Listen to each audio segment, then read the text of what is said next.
So, Jared Kushner was in Egypt yesterday. He went to Al Alamein, Egypt, and sat down face-to-face with Khalil al-Khaya, the chief of Hamas. And he brought the board of peace envoys with him, Nikolai Mladenov, Tony Blair, top diplomats from Turkey, Qatar, Egypt. And the subject on the table, of course, was the next phase of Trump's Gaza roadmap, Hamas's alleged disarmament, and what's going to happen next. Now, what I want to talk about in this video, I want to talk about what happened, just a quote from yesterday, but I really want to pull back the camera and talk about the whole issue of how we achieve peace. How do we actually get to peace in the Middle East? Okay, that's what we're going to get to. But let's start with what happened yesterday. Okay, so stick around because we're going to get to a much larger point, and it's the real point of this video. But let's start again. What happened yesterday is that Kushner met with Khalil al-Khaya, the chief of Hamas, and he, according to this news item here, while at the same time pressuring him to actually disarm, which is just an absurdity, that's just laughable. It says here, check this out. Khaya told Kushner that Hamas remains committed to the disarmament plan, but will only implement it if Israel upholds its end of the bargain, noting Netanyahu's public rejection of the proposal. Yes, Israel rejected the 15-point roadmap for implementation of phase 2 of Trump's 20-point plan, because the roadmap for implementation of phase 2 isn't an implementation of phase 2. It's an undoing of the roadmap. But I've already talked about that at length, and I wrote about that in my most recent column in the Jerusalem Post. Just Google Jerusalem Post and my name, and it'll pop up, or my author page will pop up. You'll find it pretty easily. It was from a couple days ago. Kushner sought to assure al-Khaya that the U.S.-controlled Board of Peace would lean on Israel to halt strikes in Gaza and gradually withdraw from the Strip once Hamas begins handing over its weapons, the diplomat added. In other words, Hamas doesn't have to fully disarm, and the U.S. is going to start pressuring Israel to withdraw in advance. And he's assuring the head of Hamas of this. You understand that Hamas is supposed to be removed, but we'll get to that more in a moment. And the other point I wanted to bring out of this, let's just run to it quickly. Oh, yeah, there's this. Just a side note. Palestinian Islamic Jihad is still active, and Israel was hunting them too the other day, which raises the question, who's going to disarm them? They're another terrorist group who are not Hamas, so they're not even part of these ridiculous negotiations. Who's disarming them? What's the plan? Anyway, I digress. But let's go to the main issue here. This. Amid Israel's refusal to move forward with the deal, several top Muslim countries on Sunday called on the U.S. to enforce Israel's compliance. In a joint statement, the countries including Egypt, Qatar, Saudi Arabia, the United Arab Emirates, Turkey, Pakistan, and Indonesia said that Israel's rejection, there's a typo here, Israel's rejection threatens Trump's intensified efforts to end war in Gaza. Israel's rejection of this roadmap threatens the efforts to end the war in Gaza. You understand what they're saying? This is what we're going to talk about. Israel bears, this is a quote now from the statement that was put out by these 8 Muslim countries. Israel bears responsibility for disrupting peace efforts in Gaza and the Palestinian territories. These positions amount to a direct repudiation of the comprehensive plan. No, they don't. The roadmap is not the same as the comprehensive plan. The comprehensive plan is the original Trump 20-point plan. These positions amount to a direct repudiation of the comprehensive plan, jeopardize its implementation, and fundamentally undermine the collective efforts undertaken to achieve a just and lasting peace. This is what I want to talk about in this video. That Israel is being cast as the obstacle to peace. This is the problem. You see, point 13 of Trump's own 20-point plan. Let's first talk about Gaza, then we will widen the lens and talk about the Middle East in general. But point 13 of Trump's own 20-point plan, the plan everyone signed on to, the plan that Israel actually agreed to, says in plain English that Hamas and other factions agree to not have any role in the governance of Gaza, directly, indirectly, or in any form, end quote. That same point calls for their military infrastructure to be destroyed, their weapons put permanently beyond use. That's the language. Not stored somewhere, destroyed. So I have a question. If the plan says that Hamas gets zero role in Gaza's future, no governance, no weapons, directly or indirectly. Why is America's peace envoy sitting across the table from Hamas's commander, negotiating with him as a party to the process? Hamas isn't supposed to be a stakeholder in this plan. Hamas is the subject of the plan. If you read the 20-point plan, it's about the removal of Hamas, but they're not a party to it. They are the thing being removed. The moment you sit down with the people you're removing and let them negotiate the terms of their own removal, you're being played. That's not going to lead to disarmament, obviously. But it gets worse because we have these 8 Muslim countries putting out a joint statement that Israel is obstructing efforts to bring peace in Gaza. Think about that. Israel refuses to sign on to a process that leaves Hamas standing, armed, in power, sitting at the table as a legitimate party. And for that, Israel is the obstacle to peace. And I think this is actually one of the most important ideas, maybe the most important idea that I could share with you to understand the problem in the Middle East, what we are up against, the moment that we're in. I think it's actually huge. Not because this is true. It's obviously not true.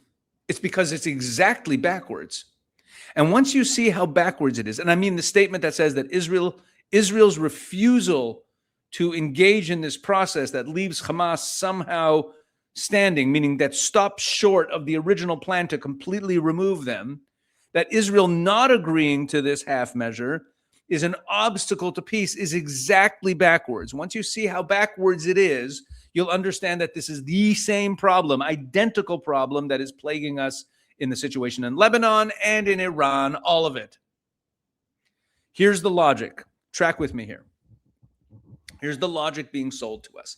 Peace equals coming to an agreement.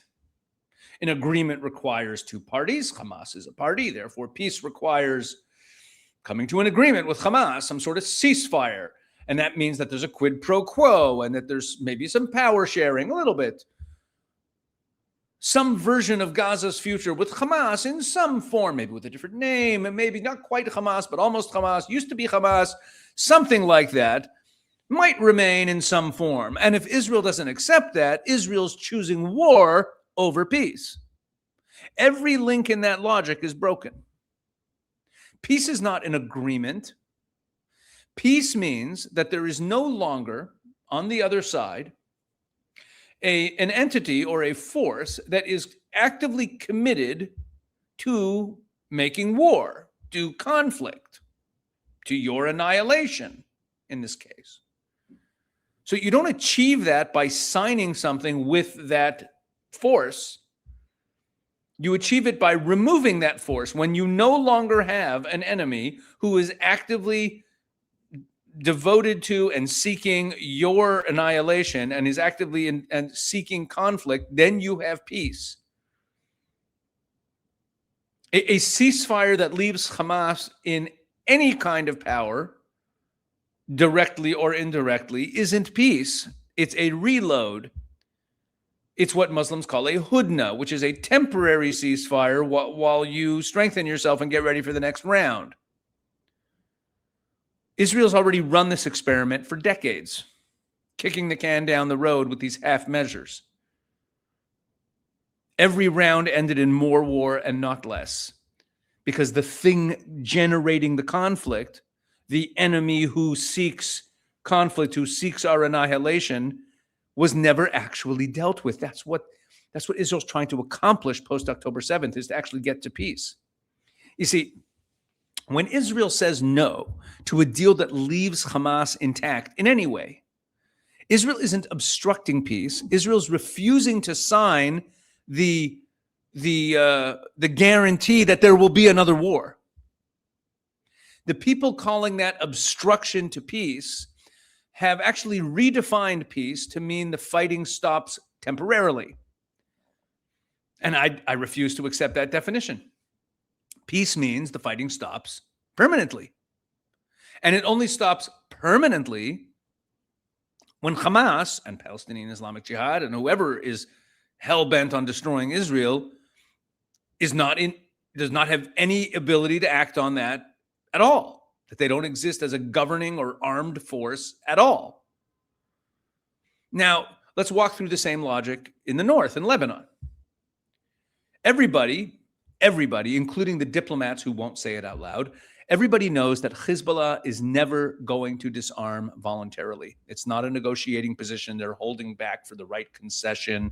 Hezbollah's weapons are Hezbollah's entire reason for being. That's why they were created. Iran didn't build a Lebanese army, a Lebanese militia, or with more firepower than most national armies. Iran didn't build this so it could hand that same firepower over in some sort of diplomatic agreement to disarm. Asking Hezbollah to disarm through negotiation is absurd. Their entire reason for existence is to be a militia on Israel's border to threaten Israel. That's why they were created. And everyone knows, everyone in Lebanon knows, the president of Lebanon knows this, the prime minister of Lebanon knows this, everyone knows that the only path that actually ends with Hezbollah, the only path to peace in Lebanon is the complete disarming and removal of Hezbollah. Everyone knows that. They have to be defeated. They can't just be managed or deterred and left there. They certainly can't have a weapon. They have to be defeated. Everyone realizes that. The command structure has to be broken. The weapons have to be seized and destroyed. The capacity to threaten Israel's north must be ended, because as long as Hezbollah can threaten Israel's north, and does so, which they do every day, Israel will continue to attack Hezbollah. In other words, preservation of Hezbollah in any way is the path to more war. And watch what happens in the coverage. Every single time Israel moves towards that goal of defeating Hezbollah, it's not described as Israel pursuing peace. It's described as Israel escalating, as Israel risking a wider war.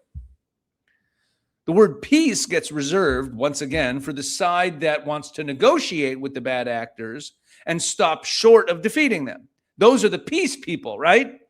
The people who are in the interest of peace are the ones who want to negotiate with Hamas and negotiate with Hezbollah and not remove them.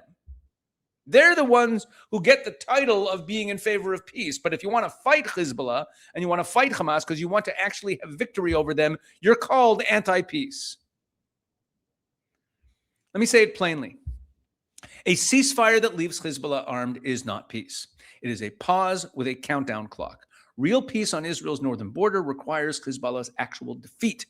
And calling the escalation against Hezbollah war and the pause and not fighting Hezbollah peace is the inversion that I'm talking about.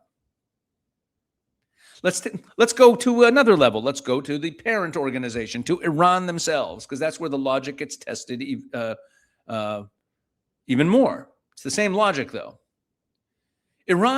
The Iranian regime, the Islamic regime, is not a government that happens to sponsor Hamas and Hezbollah as a foreign policy hobby. The regime's entire strategic architecture, its proxies, its missile program, its nuclear ambitions, it all exists to project the Islamic revolution outward and eventually to erase Israel from the map. It's not my interpretation. That's their own stated goal, repeated at every Friday sermon for the last 40 years. You can't cut a deal to make that go away. You can't put sanctions and hope that will go away. You can't have nuclear inspectors and hope that will go away. You can buy a little time, but you're not buying peace. Don't call it peace. If you bought time, don't call it peace. It's not peace. The regime's objectives don't change because there's some deal in place that buys time where there aren't active hostilities. That's not peace. President Trump said it plainly. There can be no peace in the Middle East if Iran rearms.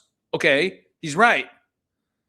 And the same sentence applies word for word to Hamas rearming and to Hezbollah rearming. The only way that these threats actually end is if the regime or entity generating the threat no longer exists in a form that can threaten anyone. This is not a hawkish talking point. It's just what solving the problem would actually look like, would actually require, if you follow the logic to its conclusion instead of stopping wherever feels diplomatically comfortable. So here's my actual point, and it's the reason I wanted to talk about this today. I'm really worked up over this. There's a political camp in Washington, in European capitals, in the UN, in the media. There is a political camp echoed yesterday by those 8 Muslim foreign ministries that presents itself as the peace camp. They're in favor of de-escalation. They're in favor of dialogue. They're always seeking a deal. And therefore, they wear the mantle of peacemakers, right? Dialogue, a deal. Stop short of victory, because victory, driving towards victory, what are you, a warmonger? That's maximalist. That's dangerous. That risks widening into a regional war. See, but it's all backward. See, I want to rename that camp. That camp that is interested in dialogue and de-escalation and coming to some deals with the bad actors that leave them in power. I think they have the wrong name. They're not the peace camp. They're the forever war camp. Not by intention, but by consequence. Every option they offer, a Hamas that isn't really removed and survives in some form, and their weapons aren't really removed, a Hezbollah that keeps its weapons and isn't fully removed, a regime in Tehran that stays in power under some new terms and maybe being held under Trump's thumb for a little while, battered but still intact. These are not choices of peace over war. If you end your supposed conflicts and Hamas is still there and Hezbollah is still there and the Iranian regime is still there, you haven't chosen peace.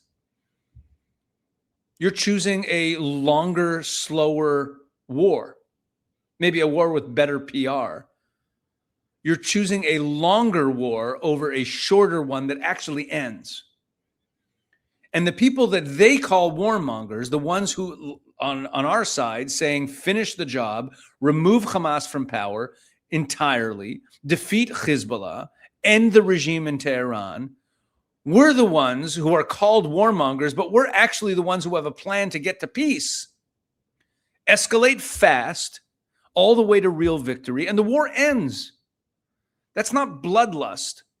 That's just paying attention to how this actually played out over and over for decades. Going back to World War II, what brought peace at the end of World War II was victory, unequivocal victory over Japan, over Nazi Germany. That's how you get to peace. You punish the bad actors, or you remove them, or you hold a credible threat of removing them. It's got to be credible. That's the whole doctrine. It's not complicated. You know, we just let people swap out the substance. Victory, we no longer drive for victory. We just look for de-escalation. But de-escalation isn't victory. You can't call that peace. Now, there's one more thing I want to talk about, and it connects to all of this. But it's about us. It's not about them. It's not about the side that's getting it wrong. It's about us getting it wrong. Turkey is one of the 8 governments that signed that statement yesterday, accusing Israel of obstructing peace. This is the same Turkey whose president, Erdogan, regularly talks about liberating Al-Aqsa, our first Qibla, he calls it, like liberating Al-Aqsa from the Jews. He brought it up the other day, a couple of days ago, when he was meeting with Abbas. He brought it up again.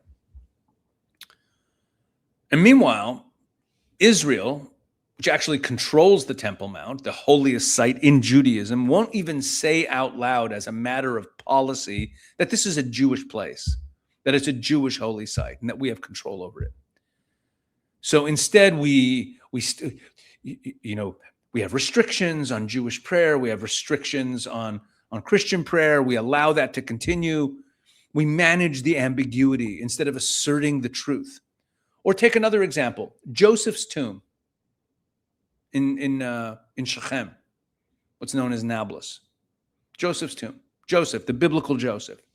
His tomb sits there in the middle of what's basically an Arab town. But for many years, there was a Jewish seminary there, a yeshiva, there was a synagogue there. But it gets, not anymore, and it gets vandalized and torched with grim regularity, let's say. And Israel does nothing about it. Israel does not send in forces required to actually protect this site.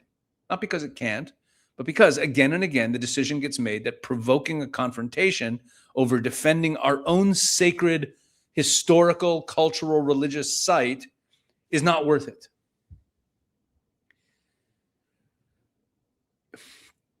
You can't expect the other side to respect your claim if you yourself won't fully assert your claim.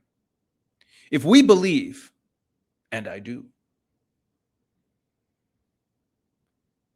if we believe that this is our ancestral homeland, that this is a fight between good and evil, between a civilization that wants to build and live and a movement or a belief system that wants to destroy us, then we have to act like people who believe that. People can tell if you have conviction, especially in this part of the world. When you hedge, they read hedging as weakness, and weakness invites the next attack. When you assert the truth plainly and you back it with the will to defend it, that's what actually deters people. That's what actually produces peace. So here's where I am on this. Stopping short of victory is not an alternative to forever war. It is forever war. You understand what I'm saying? Trying to get to a deal with the Iranians without removing them from power is inviting forever war. Trying to come to a deal in the Gaza Strip that does not actually destroy Hamas and remove them completely and start fresh with a new type of leadership there, unless you do that, you are inviting forever conflict, forever war. That's what you are. You're saying you want forever war because you want to keep the status quo with the people being educated the same way, being led by the same terrorists. You're embracing forever war. Restraining Israel in Lebanon so that Israel cannot completely clean out and destroy Hezbollah once and for all, that is inviting forever war. That's the forever war camp. Real peace in Gaza requires Hamas gone. Real peace in Lebanon requires Hezbollah gone. Real peace with Iran requires the regime removed. And real peace for Israel and the West requires the conviction to say plainly what we believe about ourselves, about this land, about history, about the fight that we're in, instead of hedging every claim into mush and calling that compromise and peace. Peace through strength was never about intimidating people into good behavior. It's about winning. And if you stop short of that, that's forever war. That's the warmongers. The warmongers are the ones who want to negotiate and end up with the conflict continuing. That's what I wanted to get off my chest today. I hope this made some sense to you. Please share it with someone. I think these are important ideas, and we have to keep them in mind.